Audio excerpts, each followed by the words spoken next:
민주당은 이재명한테 그냥 꿀로 앉아가지고 정권을 갖다 바치는 그런 지름길이다. 저 개인적인 생각 분명합니다. 저는 12월 3일 밤부터 지금까지 한 번도 변한 적이 없습니다. 저는 비상계엄은 헌법을 위배한 거다. 포고령도 헌법 위배다.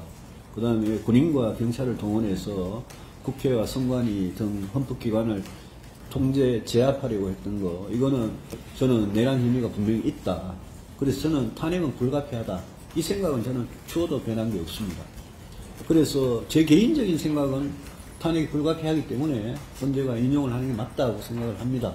다만 지금 제가 오늘 누누이 말씀드리는 거는 저는 그렇게 생각합니다. 그런데 질문하신 우리 다수의 국회의원들이 광화문에 나가서 여의도 집회에 나가서 탄핵 반대를 외치고 있는 것도 현실 아닙니까? 자, 그러면 탄핵을 반대하는 그분들하고 저같이 탄핵을 찬성하는 비록 소수라도 그럼 앞으로 이 당에서 공존할 수 있느냐 문제가 있습니다. 그렇지 않습니까? 우리끼리도 공존을 못하면서 우리끼리도 화합을 못하면서 우리가 무슨 국민들한테 분열과 갈등을 치유하고 나아가자, 화합하자, 통합하자 이 말을 어떻게 하겠습니까? 그래서 저는 우리가 탄핵에 대한 찬성과 반대는 8년 전도 똑같습니다.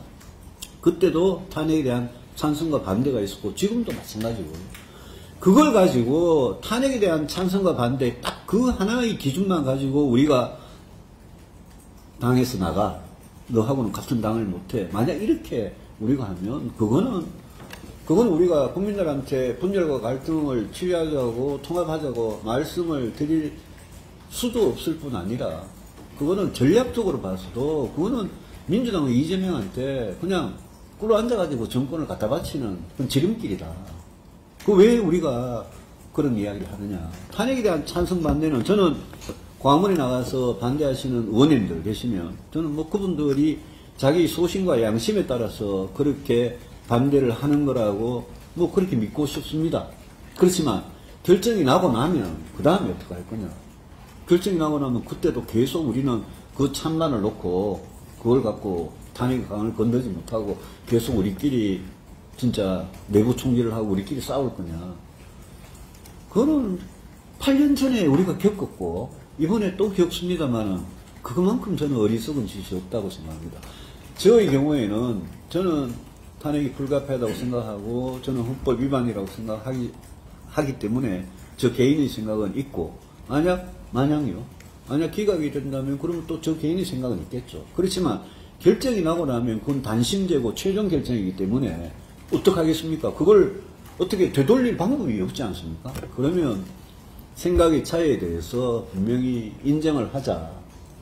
만약 탄핵 심판에서 인용이 되고 조기 대선이 펼쳐지게 되면 20일, 25일 안에 후보를 뽑아야 되는데 우리 후보를 뽑는 과정이 국민들이 쳐다보고 계시는데 후보를 뽑는 과정이 토론이 내내 탄핵 찬성 반대만 가지고 싸우는 모습이면 그게 보수정당의 앞날에 그게 무슨 도움이 되겠습니까? 그래서 제가 그런 이 말씀을 제 생각을 제안을 드리는 겁니다. 결정이 나면 승복하자. 윤석열 대통령도 승복하시라. 저는 권성동, 권영세 두 지도부가 어떤 결정이 나더라도 승복하겠다라고 한 말을 지난 한 3개월 동안 지도부가 했던 말 중에 제일 잘한 거라고 생각합니다. 그 사람들 그 말하기 쉽지 않았을 겁니다. 그 두 사람이 그 구치소에도 한남동에도 면회도 가고 대통령하고 대화를 해오던 사람 아닙니까? 근데 그 사람들이 어떤 결정이 나더라도 승복하겠다. 그게 당의 공식적인 입장이다. 이랬단 말입니다. 그러면 우리 지도부가 당의 공식적인 입장으로 어떤 결정에도 승복하겠다 그랬으면 국회의원님들도 따라줘야죠.